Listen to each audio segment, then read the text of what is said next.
Hello friends, how are you? આપણા last લેક્ચરની અંદર આપણે અભ્યાસ કર્યો હતો વિદ્યુત ફ્લક્સ અને ગોસનો નિયમ.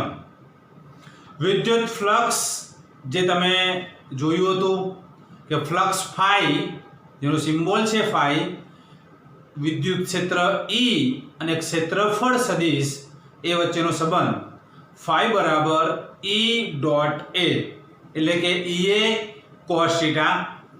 ત્યારબાદ આપણે અભ્યાસ કર્યો ગોસનો નિયમ, કે જેમાં કોઈ બંધ લૂપ, કોઈ ગોસિયન સપાટી વડે ઘેરાતો વિદ્યુતભાર Q હોય તો એના વિદ્યુત ફ્લક્સનું સમીકરણ થાય છે ફ્લક્સ ફાઈ બરાબર Q ભાગ્યા એપ્સિલોન 0, એટલે કે ફ્લક્સના બે સમીકરણ E ડોટ A અને Q ભાગ્યા એપ્સિલોન 0.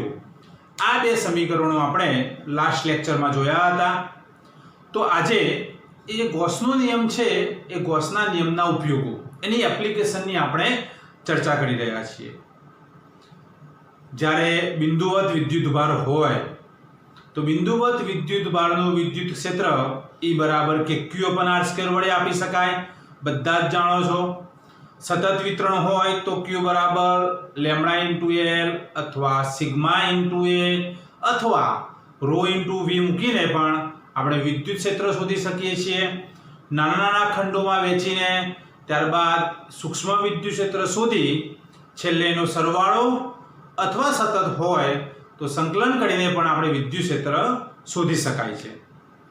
પરંતુ ખાસ સમમિતિ ધરાવતી જ્યારે આકૃતિઓ હોય, જ્યારે વિતરણ આપણે Q ની જગ્યાએ એમાં એની ઘનતા, રેખીય ઘનતા, પૃષ્ઠ ઘનતા કે કદ ઘનતાના સ્વરૂપમાં આપણે સમમિતિ ધરાવતી આકૃતિઓ માટે એનું વિદ્યુત ક્ષેત્ર કઈ રીતે શોધી શકાય છે એ આપણે આજના લેક્ચરમાં ચર્ચા કરીશું. તો આજે ગોસના નિયમનો ઉપયોગોનો જો પહેલો ટોપિક છે, તે પહેલો ટોપિક છે અનંત લંબાઈના સીધા સમાન રીતે વિદ્યુતભારિત તાણને લીધે મળતું વિદ્યુત ક્ષેત્ર. તમે અહીંયા જોઈ શકો છો કે કોઈ એક અનંત લંબાઈનો એક તાર લીધેલો છે. આ અનંત લંબાઈના તાર ઉપર ધારો કે વિદ્યુતભાર સમાન રીતે વહેંચાયેલો છે, અને જ્યારે વિદ્યુતભાર સમાન રીતે વહેંચાયેલો હોય તો આપણે એ સમાન રીતે વહેંચાયેલા વિદ્યુતભાર માટે એક ઘનતા વ્યાખ્યાયિત કરી હતી. શું છે એનું નામ? તો આપણે કહીએ એને રેખીય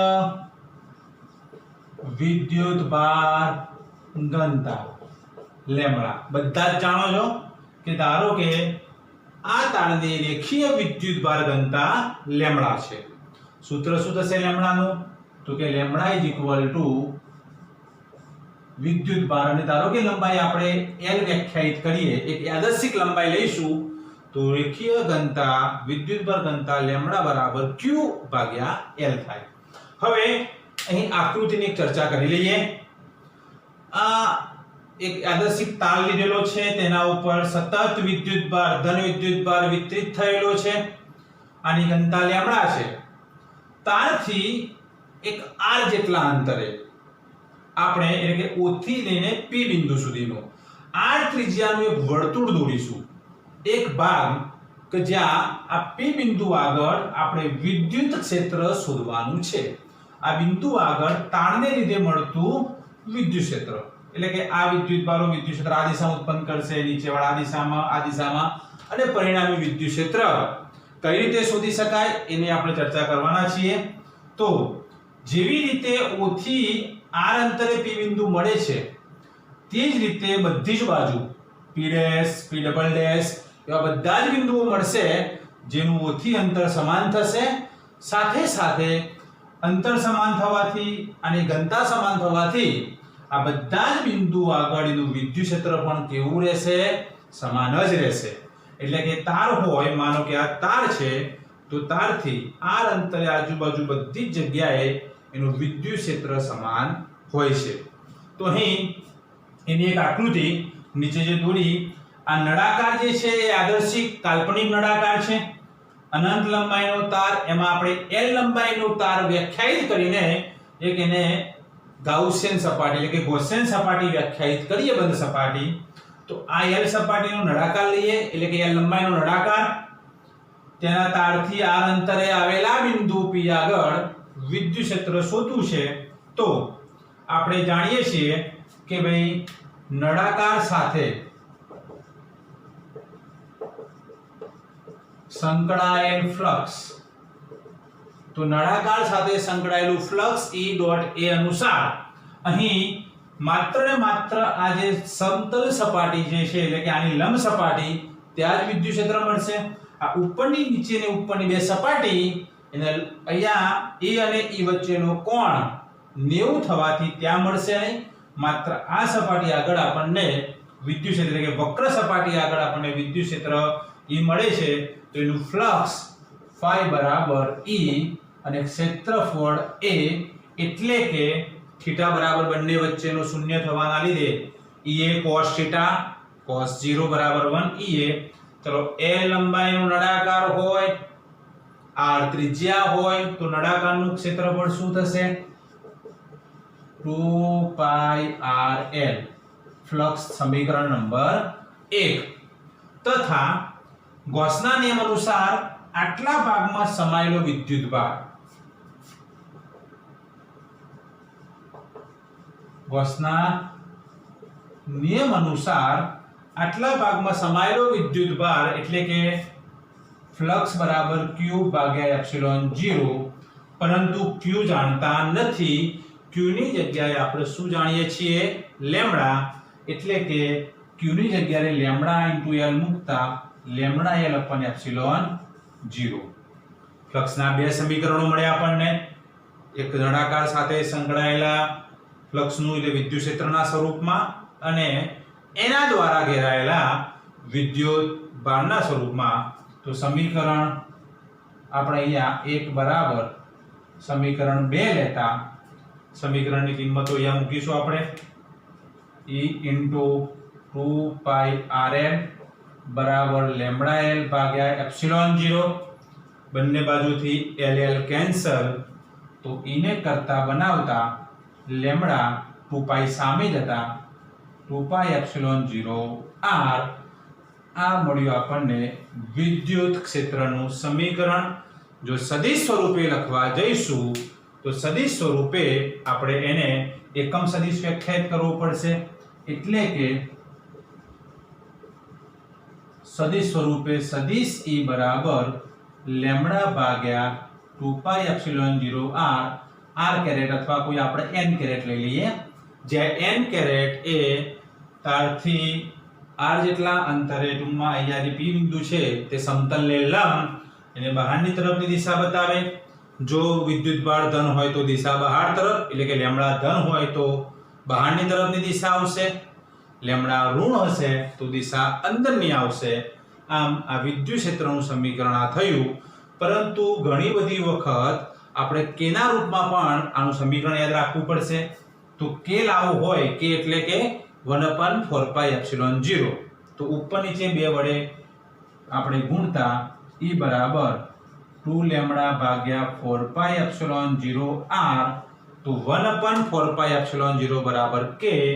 તો E નું સમીકરણ મળી જશે 2k lambda upon r n caret. આમ અહીં આપણે અનંત લંબાઈનો તાર હોય તો તારથી r જેટલા અંતરે એનું વિદ્યુત ક્ષેત્ર 2k લેમ્બડા ભાગ્યા r અનુસાર મળે છે. હવે ગૌસના નિયમની બીજી ઉપયોગિતા, જેમ પ્રથમમાં એક અનંત લંબાઈનો તાર હતો એટલે કે રેખીય વિદ્યુતભાર ઘનતા લેમ્બડાના સંદર્ભમાં આપણે સૂત્ર જોયું, તો બીજી ઘનતા કઈ છે? પૃષ્ઠ વિદ્યુતભાર ઘનતા સિગ્મા.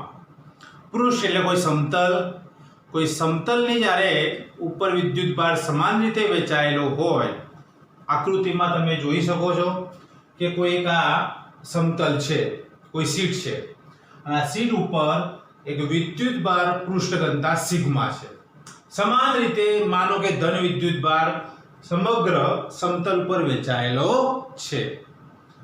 અહીં આકૃતિ જે દોરી છે, દોરીને ટૂંકમાં કન્ફ્યુઝ ના થશો. માત્ર એક સિમ્પલ આકૃતિ આટલી જ છે કે એક સમતલ હોય, સમતલ ઉપર ધન વિદ્યુત ભાર છે અને આ સમતલથી કોઈ અંતરે બિંદુ P આગળ આપણે વિદ્યુત ક્ષેત્ર શોધવું છે. આની ઘનતા છે સિગ્મા. આટલી જ આકૃતિ છે, પરંતુ આ બધું જ જે દોરેલું છે સમજાવું તમને. તો અહીંયા જે સમતલ ઉપર વિદ્યુતભાર પૃષ્ઠ ઘનતા, આ સમતલ ઉપરની જે વિદ્યુતભાર પૃષ્ઠ ઘનતા સિગ્મા, ત્યાંથી આવેલા બિંદુ P આગળ જ્યારે આપણે વિદ્યુત ક્ષેત્ર શોધવાનું છે ત્યારે અહીં સમતલથી જેવી રીતે એક તરફ આપણને બિંદુ P જેટલા અંતરે મળશે તેટલા જ અંતરે સમતલથી આપણને એક બીજી બાજુ પણ બિંદુ મળશે P'. બંને બાજુ સમાન અંતર થશે. અહીં આનું વિદ્યુત ક્ષેત્ર આ જે સમતલને લંબ ટૂંકમાં એવી દિશાને આપણે x અક્ષની દિશા ગણીશું તો ત્યાં વિદ્યુત ક્ષેત્ર આપણને મળશે. તો અહીં જે આ એક સમતલને લંબ સમાંતર બાજુ ચતુષ્ફલક એટલે કે લંબઘન જેને આપણે કહીએ એક લંબઘન દોર્યો છે. તો લંબઘનની ટોટલ સમઘન, જે તમે સમઘન વિશે તો ભણ્યા જ છો કે સમઘનની ટોટલ 6 પૃષ્ઠ હોય, એવું સમઘનમાં બધી જ પૃષ્ઠોની લંબાઈ પહોળાઈ સમાન હોય છે. એવું લંબઘન છે તો ઘનને પણ 6 પૃષ્ઠ હોવાની. તો 6 પૃષ્ઠમાંથી કેટલી પૃષ્ઠમાંથી પસાર થતું ફ્લક્સ મળશે? એટલે કે આની વિદ્યુત ક્ષેત્ર રેખાઓ 2 અને 1, આ જે બે પૃષ્ઠ તમને દેખાઈ રહ્યા છે 2 નંબરનું અને 1 નંબરનું, ત્યાંથી જ આપણને વિદ્યુત ફ્લક્સ મળશે. એની સાથે સંકળાયેલું જ મળશે. બાકીના આ જે સપાટીઓ રહી, જે સમતલની સમાંતર સપાટીઓ રહી, તે આપણને ફ્લક્સ શૂન્ય મળશે. કારણ માત્ર એટલું કે આમાંથી નીકળતું ક્ષેત્ર, એટલે ધારો કે આ માત્ર એક સમતલ હોત તો આનું વિદ્યુત ક્ષેત્ર આમ નીકળત, તો લંબઘનની ઉપરની સપાટી એનો ક્ષેત્રફળ સદિશ આમ થાત, તો આનું વિદ્યુત ક્ષેત્ર ઉપરની સપાટીનું ક્ષેત્રફળ સદિશ આમ, તો ખૂણો 90 phi બરાબર Ea cos θ, એટલે જવાબ 0 આવશે ફ્લક્સ. માનો કે આ સપાટી છે, વિદ્યુત ક્ષેત્ર તો આ તરફ, આ સપાટી હોય, આ જે આગળની વાત કરી લંબઘનની, તો આ સપાટીનું ક્ષેત્રફળ દિશ આમ, તો ફરીથી તમે જોઈ શકો છો ખૂણો 90, તો આ ખૂણા 90 માટે પણ જવાબ 0, એટલે કે ઉપરની, નીચેની, આગળની, પાછળની 4 સપાટીઓ માટે ફ્લક્સ શૂન્ય આવ્યું. માત્ર આગળવાળી અને પાછળવાળી આ બે સપાટીનું જ આપણને ફ્લક્સ મળશે. અહીંયાથી સપાટી નંબર 2, સપાટી નંબર 1. આ રીતના આપણને જે ચર્ચા કરવા જઈએ કે આમાં જે લંબઘન થયો એ લંબઘનની બે સપાટી, એમના વિશે તમને એક ફરીવાર સપાટીનું તમને ઉદાહરણ આપી દઉં. તો સપાટી માટે માનો કે આ એક આકૃતિ વિચારો કે ઘન જ છે, લંબઘન જેવું. તો અહીંયા પૃષ્ઠ હતું, તો પૃષ્ઠ અથવા વચ્ચોવચ્ચ રાખ્યું હોય, તો આ સપાટીનું ક્ષેત્રફળ સદિશ ઉપરની તરફ, આ સપાટીનું ક્ષેત્રફળ સદિશ આ તરફ, આ સપાટીનું ક્ષેત્રફળ સદિશ આની તરફ. એવી જ રીતે કોઈપણના ક્ષેત્રફળ સદિશો માટે, એટલે કે અહીંયા માત્ર સપાટી નંબર 2 અને સપાટી નંબર 1, આ સપાટી માટે જ આપણને ફ્લક્સ મળશે. બાકી આ સપાટી, નીચેની સપાટી નહીં મળે, આ સપાટી મળશે નહીં. તમે એના વિશે ખ્યાલ આવી ગયો હશે. એટલે કે આ નંબર 2 અને નંબર 1 સપાટી સાથે સંકળાયેલું ફ્લક્સ મળશે. તો જેટલા અંતરે આ ધન x અક્ષની દિશામાં, આ ઋણ x અક્ષની દિશામાં, પરંતુ બંને બાજુ સપાટીમાંથી ફ્લક્સ એટલે કે ક્ષેત્રરેખાઓ બહાર જ નીકળે છે, એટલે બહાર નીકળતું ફ્લક્સ આપણે ધન લઈશું. તો ફ્લક્સની વ્યાખ્યા છે કે ભાઈ ફ્લક્સ phi બરાબર E ગુણ્યા A, પરંતુ એક ક્ષેત્રફળ આનું, બીજું ક્ષેત્રફળ આનું, તો ટોટલ ક્ષેત્રફળ 1 વત્તા 1 ટોટલ કેટલું થશે 2, એટલે કે ટોટલ ક્ષેત્રફળ અહીંયા થશે 2A. સમીકરણ નંબર 1, phi બરાબર E ગુણ્યા 2A. ગૌસના નિયમ અનુસાર આ સમતલ વડે ઘેરાતો વિદ્યુતભાર Q સિગ્માના સ્વરૂપમાં શું થશે? તો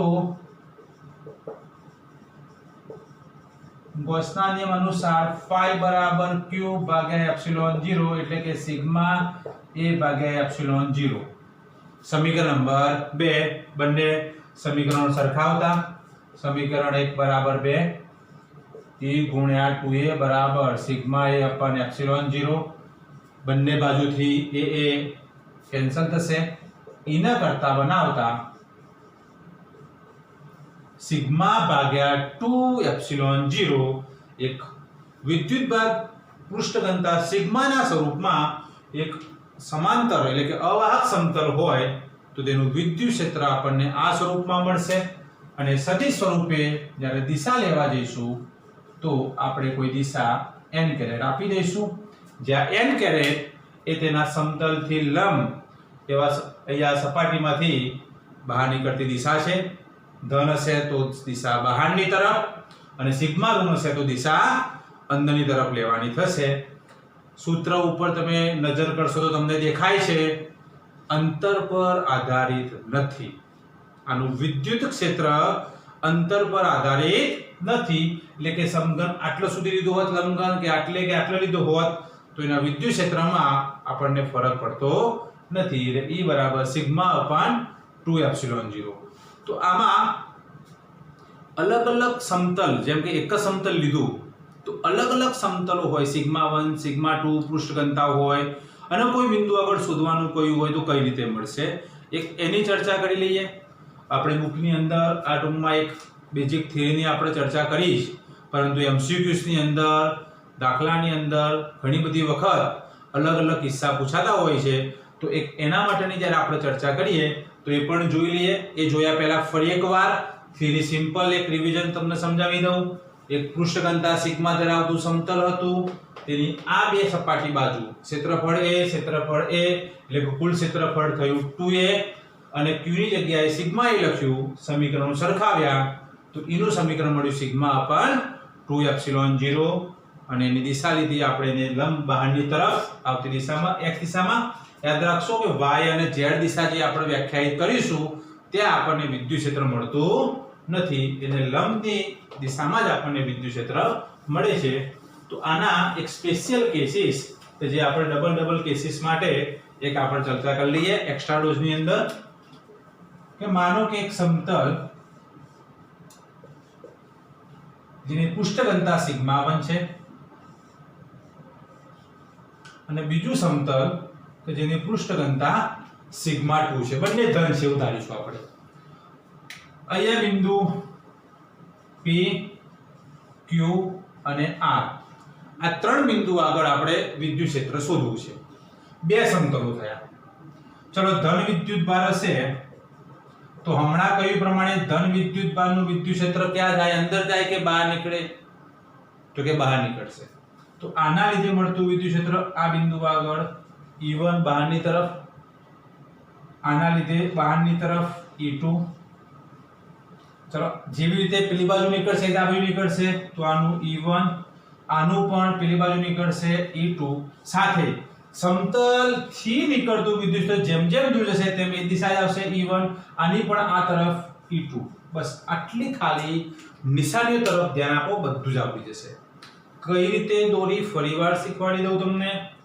આ એક સમતલ બંને ટૂંકમાં આપણે લેવા જઈએ તો બે સમતલો માટે સિગ્મા 1 સિગ્મા 2 આ સમતલ માટે એટલે કે માનો કે આપણે આ પહેલું સમતલ છે આ બીજું સમતલ છે આ બે સમતલો થયા તો આ બે સમતલો માટે બંને સમતલો ઉપર ધન વિદ્યુત ભાર હોય આ બંને સમતલો ઉપર તો આના ધન એક સમતલની વાત કરું તો આનું વિદ્યુત ક્ષેત્ર આ જેમ જેમ જેટલા પણ આગળ જશું આ દિશામાં હશે આ તરફ આ દિશા હશે બીજું સમતલ તો પેલી બાજુ એનું પણ ધન આ બાજુ ઋણ હશે તો તમે વચ્ચેના બિંદુની ચર્ચા કરો આ પ્રમાણે તો વચ્ચેના બિંદુએ શું થશે ભાઈ આની દિશા ટૂંકમાં આગળની તરફ અને આગળવાળી દિશા પાછળની તરફ એટલે કે વચ્ચેના બિંદુએ એકની દિશા આમ બીજાની દિશા આમ એટલે કે વિરુદ્ધ આવી પેલા આ બિંદુની આગળ ચર્ચા કરીએ તો આની દિશા પણ આગળની તરફ આ પાછળના લીધેલી દિશા પણ આગળની તરફ થશે એટલે બંનેની દિશા એક જ આવી તેવી રીતે આ બાજુ પણ દિશા બંનેની એક જ મળશે તો દિશાના આધારે તમને ખબર હશે કે બે એક જ દિશામાં હોય તો સરવાળો અને વિરુદ્ધ દિશામાં હોય તો શું થશે બાદબાકી મોટું માઈનસ નાનું એટલે કે EP બરાબર E1 E2 ER બરાબર E1 E2 અને EQ બરાબર જો E1 મોટું હોય તો E1 E2 કિંમત મૂકવી હોય તો મૂકી શકાય છે કે અહીંયા સિગ્મા 1 ભાગ્યા 2 એપ્સિલોન 0 વત્તા સિગ્મા 2 upon 2 એપ્સિલોન 0 અહીંયા ભાગ્યા 2 એપ્સિલોન 0 કોમન કાઢી દઈએ તો સિગ્મા 1 માઈનસ સિગ્મા 2 અહીંયા પણ 2 એપ્સિલોન 0 કોમન કાઢી દઈએ તો સિગ્મા 1 પ્લસ સિગ્મા 2 અહીંયા પણ કોમન કાઢી શકીએ છીએ। હવે અલગ અલગ કેસ આવે, માનો કે બંનેની પૃષ્ઠ ઘનતા સમાન છે, એટલે કે જ્યારે શરત આપી હોય કે સિગ્મા 1 બરાબર સિગ્મા 2 બરાબર સિગ્મા, બંનેની પૃષ્ઠ ઘનતા સમાન કહી દીધી હોય સિગ્મા, તો કહો અહીંયા સુધી જશે વચ્ચેના બિંદુએ બંને સમાન છે તો સિગ્મા માઈનસ સિગ્મા 0 ભાગ્યા 2 એપ્સિલોન 0 એટલે હોય તો કે ભાઈ r બિંદુ એટલે કે આ સમતલ, અહીંયા r બિંદુ આગળ 0 આવશે, જ્યારે અહીંયા સરવાળો થશે એટલે કે નહીં વચ્ચેવાળા બિંદુને આપણે q નામ આપ્યું હતું, r બિંદુ અહીંયા છે, p બિંદુ અહીંયા છે, તો q બિંદુ આગળનું કુલ વિદ્યુત ક્ષેત્ર 0 થયું, p બિંદુ આગળ બંને સમાન છે તો 2 વખત સિગ્મા પણ 2 એપ્સિલોન 0 એટલે કે p બિંદુ આગળનું આવશે સિગ્મા ભાગ્યા એપ્સિલોન 0 અને r બિંદુ પણ મળશે સિગ્મા ભાગ્યા એપ્સિલોન 0। ત્રીજો કેસ, ઘણા બધા કેસ બને। ત્રીજો કેસ, કોઈ એક પૃષ્ઠ ઘનતા ધન લઈએ, કોઈ એક ઋણ લઈ લઈએ, માનો કે કોઈ પણ એક, આને આપણે ધન ગણ લઈએ પ્લસ સિગ્મા અને આને આપણે ઋણ લઈ લઈએ, તો શું કરવું? એક ધન હોય ને એક ઋણ હોય, સિગ્મા 1 સિગ્મા 2 પણ નામ આપવું હોય તો આપી શકીએ છીએ આપણે, સિગ્મા સિગ્મા નામ રાખવું હોય તો સમાન પણ વિરુદ્ધ હોય, જે આપવું હોય। શું કરવાનું તમારે? કંઈ પણ નિશાની છે તો પહેલી થિયરી યાદ રાખો, બસ ત્યાં પોતાના જગ્યાએ, ધારો કે સિગ્મા 1 ધન હતું તો ત્રણે ત્રણ સમીકરણમાં જ્યાં જ્યાં સિગ્મા 1 આવે છે ત્યાં પ્લસ સિગ્મા 1 લખો અને જ્યાં જ્યાં સિગ્મા 2 આવે, જો સિગ્મા 2 ઋણ હોય તો ઋણ ચિહ્ન મૂકશો તો થશે શું? અહીંયા સિગ્મા 2 ઋણ મૂકીશું અહીંયા બાદબાકી, અહીંયા ચિહ્ન ઋણ મૂકીશું અહીંયા બાદબાકી અને વચ્ચે શું થઈ જશે? બાદબાકીની જગ્યાએ માઈનસ માઈનસ પ્લસ સરવાળો, એટલે કે વચ્ચે સરવાળો થશે, આજુબાજુ બાદબાકી, સમાન હશે તો સમાન અનુસાર અહીંયા બંને બાજુ સમાન હોવાના લીધે બંને બાજુ 0 થશે અને વચ્ચે આપણને ડબલ એટલે કે કુલ વિદ્યુત ક્ષેત્ર મળશે। આમ આ રીતે પણ એક આપણો આનો સ્વાધ્યાયનો એક એક્ઝામ્પલ છે જ, એમાં પણ જોઈશું કે કઈ રીતે પણ અલગ અલગ ધન અને ઋણ હોય તો કઈ રીતે મળે છે અને એના આધારે આપણે અહીંયા આગળનો અભ્યાસ કરી શકીએ છીએ। આના રિલેટેડ ઘણા બધા એમસીક્યુઝ પ્લેટના ઉપર કે નીચે હોય તો આના પ્લસ અને માઈનસ નિશાનીને આધારે આપણે વિદ્યુત ક્ષેત્ર શોધી શકીએ છીએ, જેની આપણે વધારે પ્રેક્ટિસ એમસીક્યુની સેશનમાં આપણે કરી। ગૌસના નિયમની ત્રીજી ઉપયોગિતા, કોઈ એક સમાન વિદ્યુત ભારિત પાતળી ગોળાકાર કવચ હોય અને ગોળાકાર કવચને લીધે મળતું વિદ્યુત ક્ષેત્ર આપણે શોધવું છે। આકૃતિમાં તમે જોઈ શકો છો એક કેપિટલ R ત્રિજ્યાની ગોળાકાર કવચ છે, આ કવચ પર એક વિદ્યુત ભાર સમાન રીતે વહેંચાયેલો છે, એટલે કે એની પૃષ્ઠ ઘનતા આપણે સિગ્મા લઈશું, જ્યાં R ત્રિજ્યાની કવચ એટલે સિગ્મા બરાબર વિદ્યુત ભાર ભાગ્યા ક્ષેત્રફળ, એટલે કે સિગ્મા બરાબર q upon 4 pi r square, q ન કરતા બનાવીએ તો સિગ્મા ગુણ્યા 4 pi r square થશે, એટલું યાદ રાખીશું। ફરી એકવાર, r ત્રિજ્યાની પાતળી ગોળાકાર કવચ, કવચ એટલે અંદરથી પોલું છે, મતલબ પ્લાસ્ટિકની દડી સમજી લો, સાબુના દ્રાવણનો પરપોટો સમજી લો, એવું માત્ર કવચ હોય એટલે પણ આ સુવાહક કવચ છે જેના ઉપર વિદ્યુત ભાર સમાન રીતે વહેંચાયેલો છે। અવાહક કવચ હોય તો એ વાંધો નહીં, પણ અંદર કંઈ જ ના હોવું જોઈએ। સુવાહક ગોળો હોય કે અવાહક ગોળાકાર કવચ, બંને માટે સેમ કોન્સેપ્ટ લાગુ પડશે। એનું કારણ આપણે ચેપ્ટર નંબર 2 ભણીશું ત્યારે સમજીશું જ કે સુવાહક પદાર્થોમાં વિદ્યુત ભાર સપાટી ઉપર જ ખાલી પ્રસરણ પામે છે, એટલે કે સપાટી ઉપર જ એ વિદ્યુત ભાર વિતરિત થાય છે, અને અવાહક ગોળો હોય તો અહીંયા માત્ર કવચ લઈશું આપણે, આખો ગોળો લઈશું નહીં। તો પૃષ્ઠ ઘનતા એટલા માટે કે સપાટી છે, તો સિગ્મા બરાબર વિદ્યુતભાર ભાગ્યા ક્ષેત્રફળ, r ત્રિજ્યાનું ક્ષેત્રફળ ગોળાનું થશે 4 pi r સ્ક્વેર, એટલે કે q ના કરતા બનાવ્યો તો સિગ્મા ગુણ્યા 4 pi r સ્ક્વેર. હવે આપણે કોઈ બિંદુ આગળ વિદ્યુત ક્ષેત્ર શોધવું છે તો આપણી પાસે બે ઓપ્શન છે. કાં તો કવચની બહાર કોઈ બિંદુએ વિદ્યુત ક્ષેત્ર પણ આપણે શોધી શકીએ અને કવચની અંદરના કોઈ પણ બિંદુએ. તો સૌથી પહેલા આપણે લઈશું કવચની બહારના બિંદુએ વિદ્યુત ક્ષેત્ર. તો માનો કે આ કવચનું કેન્દ્ર O છે અને ત્યાંથી કવચની બહાર r જેટલા અંતરે, જ્યાં r એની ત્રિજ્યા કરતા મોટું છે, r જેટલા અંતરે આવેલા બિંદુ P આગળ આપણે વિદ્યુત ક્ષેત્ર શોધવું છે. અહીં આપણે વિદ્યુત ક્ષેત્ર શોધવા માટે r ત્રિજ્યાનું એક આપણે કવચની આજુબાજુ આપણે એક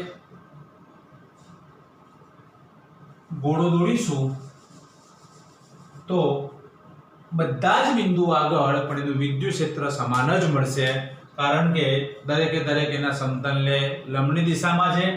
એટલે કે માનો કે આટલા ભાગનો સૂક્ષ્મ ક્ષેત્રફળ સદિશ ડેલ્ટા s હોય તો ફ્લક્સ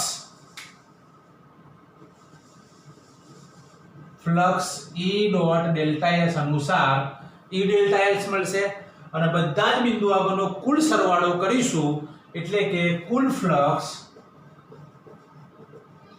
phi બરાબર સરવાળો કરવાથી ES, S એટલે કે એનો સરફેસ એરિયા, તો r ત્રિજ્યાનો આખો જે ગોળો બન્યો, સ્મોલ r ત્રિજ્યાનો આખો જે ગોળો બન્યો, તો એ આખા ગોળાનું ક્ષેત્રફળ શું થશે? તો અહીંયા E ગુણ્યા 4 pi r સ્ક્વેર સમીકરણ નંબર 1. તેમજ ગૌસના નિયમ અનુસાર ભાઈ આટલા r ત્રિજ્યાને ગૌસિયન સપાટી ધારી દઈએ તો અંદર ઘેરાયેલો વિદ્યુતભાર phi બરાબર q upon epsilon 0 અનુસાર, ચલો q ની કિંમત કઈ થશે? તો કે q બરાબર સિગ્મા ગુણ્યા 4 pi r square upon epsilon 0 સમીકરણ નંબર 2. ફરી એકવાર જોઈ લો. શરૂઆતમાં આપણે શું વ્યાખ્યાયિત કર્યું? તો કે ભાઈ r ત્રિજ્યાની ગોળાકાર કવચ હતી, કેપિટલ R ત્રિજ્યાની, ત્યાંથી બહારના બિંદુએ એટલે કે સ્મોલ r અંતરે આવેલા બિંદુ P આગળ વિદ્યુત ક્ષેત્ર શોધવું છે. અહીં r ત્રિજ્યાનો ગોળો દોરીશું તો બધા જ બિંદુએ વિદ્યુત ક્ષેત્ર સમાન મળશે અને એક નાના બિંદુ આગળનું વિદ્યુત ક્ષેત્ર E હોય, ક્ષેત્રફળ સદિશ ડેલ્ટા s હોય, તો બધા જ બિંદુ આગળ માટે આ નાના નાના સૂક્ષ્મ ખંડોનો સરવાળો કરીએ તો કુલ ફ્લક્સ E ગુણ્યા S એટલે E * 4 pi r સ્ક્વેર મળ્યું. આટલા ભાગ વડે ઘેરાયેલો વિદ્યુતભાર q upon epsilon 0 અનુસાર q ની જગ્યાએ આપણે આ કિંમત મૂકી sigma upon 4 pi r square. ચલો સમીકરણ 1 બરાબર 2. આગળની બંને થિયરીમાં જોયું હતું એ પ્રમાણે જ આપણે અહીંયા પણ જોઈ લઈશું. તો કિંમતો મૂકતા E * 4 pi r સ્ક્વેર બરાબર sigma * 4 pi r square upon epsilon 0. 4 pi cancel, તો E બરાબર સમીકરણ મળે છે sigma capital R square upon epsilon 0 small r square, જ્યાં તમને ખબર જ છે r is greater than capital R છે. હવે આ એક સમીકરણ સિગ્માના રૂપમાં મળ્યું વિદ્યુત ક્ષેત્રનું, એને q ના રૂપમાં લાવવું છે. તો કઈ નહીં, સિગ્માની જગ્યાએ કિંમત મૂકી દઈશું q upon 4 pi capital R square. ચલો મૂકતા સિગ્મા બરાબર q ભાગ્યા 4 pi r સ્ક્વેર મૂકતા આટલી કિંમત આપણે મૂકીશું તો એનું સમીકરણ થશે E બરાબર q upon 4 pi r square ગુણ્યા r square into epsilon 0 small r square. Capital R square cancel, 4 pi નીચે આવશે તો q upon 4 pi epsilon 0 r square. જૂનું અને જાણીતું સમીકરણ કે આમ આખો ગોળાકાર કવચ હોય તો આપણે એવું ધારીશું કે સમગ્ર વિદ્યુતભાર એના કેન્દ્ર પર કેન્દ્રિત થયો છે અને કેન્દ્રથી r અંતરે વિદ્યુત ક્ષેત્ર કે q upon r સ્ક્વેર અથવા q upon 4 pi epsilon 0 r square વડે શોધી શકાય છે. આ હતું અંદરના બિંદુએ બહારના બિંદુએ વિદ્યુત ક્ષેત્ર. હવે બીજો ઓપ્શન છે કવચની અંદરના બિંદુ માટે. તો કવચની અંદરના બિંદુ માટે અહીંયા તમે ધ્યાન આપજો કે માનો કે અહીંયા P' બિંદુ લઈ લઈએ તો એક R' ત્રિજ્યાનો એક ગોળો આપણે વિચારીએ. તો આટલા બિંદુ માટે ફ્લક્સ એક સમીકરણ E ઇન્ટુ આપણે ધારો કે 4πr² થશે ઇન્ટુ 4πr² અહીંયા માનો કે અંદરના બિંદુ માટે જે બીજી એપ્લિકેશન લઈશું કે ભાઈ કવચની અંદર વિદ્યુત ક્ષેત્ર. તો વિદ્યુત ફ્લક્સનો પહેલી વ્યાખ્યા આ અનુસાર E ગુણ્યા 4πr² તો થયું સમીકરણ 1. પરંતુ ગૌસના નિયમ અનુસાર આટલી જે સપાટી રહી એ સપાટી સાથે ઘેરાયેલો વિદ્યુતભાર કેટલો દેખાય છે તમને? આટલી સપાટીની વાત છે. આટલી સપાટીમાં ઘેરાયેલો વિદ્યુતભાર કેટલો દેખાય છે? 0. કારણ કે બધો જ વિદ્યુતભાર ક્યાં છે? અહીંયા જે દોર્યો તે પ્રમાણે બહારની બાજુ. તો અંદરની બાજુમાં ઘેરાયેલો વિદ્યુતભાર શૂન્ય થવાને લીધે આ સમીકરણ અનુસાર Q બરાબર 0 થશે. એટલે 0/ε0 બરાબર 0. એટલે કે અહીંયા ફ્લક્સ શું મળ્યું? 0. એટલે કે એનું વિદ્યુત ક્ષેત્ર પણ શું મળશે? 0. એટલે કવચની અંદરના બિંદુએ વિદ્યુત ક્ષેત્ર 0 મળે છે, જ્યારે બહારના બિંદુએ વિદ્યુત ક્ષેત્ર Q/4πε0r² મળે છે. તો આના આધારે એનો ગ્રાફ પણ આપણે દોરી શકીએ છીએ. જે MCQs માટે એ ગ્રાફ પણ ઘણો ઇમ્પોર્ટન્ટ છે. તો એનો ગ્રાફ જે અંદરના બિંદુએ 0 અને બહારના બિંદુએ E ચલે છે 1/r², કુલમ્બના નિયમને અનુસરે છે. તે પ્રમાણે એનો આલેખ જો આપણે દોરવા જઈશું તો એનો આલેખ કઈ રીતનો આવશે?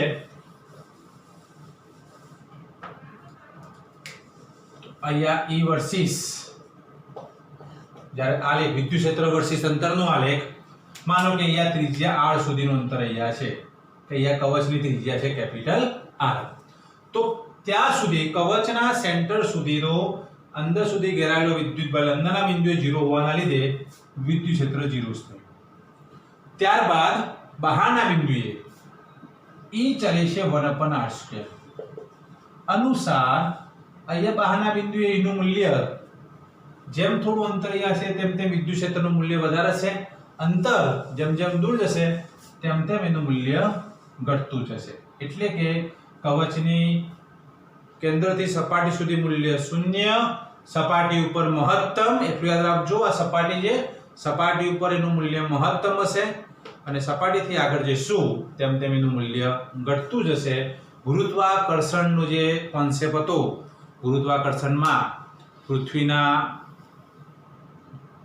પૃથ્વીના કેસની અંદર આપણે ગુરુત્વ પ્રવેગની ચર્ચા કરી હતી કે ગુરુત્વ પ્રવેગ સપાટીથી ઉપર, સપાટીથી અંદર, સપાટી ઉપર, તો સૌથી મહત્તમ મૂલ્ય જેમ સપાટી પર મળે છે તેમ અહીંયા પણ વિદ્યુત ક્ષેત્ર સૌથી વધુ સપાટી પર મળશે.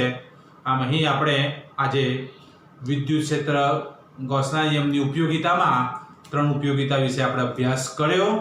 હવે આગળના લેક્ચર્સમાં આપણે આના સમીકરણોનો અભ્યાસ કરી, એના રિલેટેડ્સ, એના એક્ઝામ્પલ્સ એ પણ આપણે જોઈશું અને એના MCQs નો પણ એક આપણો અભ્યાસ આગળના પ્રકરણમાં કરીશું. અહીં સુધી આપણે થિયોરિટિકલ પોર્શન પ્રકરણ 1 નો પૂરો કર્યો. પ્રકરણ 1 ની થિયોરિટિકલ સાથે થોડા એક્સ્ટ્રા પોર્શન પણ આપણે એની ચર્ચામાં લીધા છે. તો હવે આપણે એના રિલેટેડ MCQs એક્ઝામ્પલ્સના પોર્શન ઉપર આગળ વધીશું મિત્રો. તો અહીંયા ચેપ્ટર 1 ના થિયોરિટિકલ પોર્શન તમે અભ્યાસ કર્યો હશે અને તમે એના વિશે જાણ્યું હશે. આઈ હોપ તમને એનો ખ્યાલ આવી જ ગયો હશે. તો આગળના વિડીયોમાં એના MCQs સાથે સાથે એક્ઝામ્પલ જોવા માટે આપણી આ ચેનલ વિમલ પ્રજાપતિ, હું પોતે ફિઝિક્સમાં અહીં ચેપ્ટર 1 ના જે વિડીયો જે છે એની નામની જે ચેનલ છે એમાં મૂકતો રહીશ. તો તમે એ ચેનલને સબસ્ક્રાઇબ કરો અને એના નવા વિડીયો જે પણ આવે છે જોતા રહેજો. ખૂબ ખૂબ આભાર મિત્રો.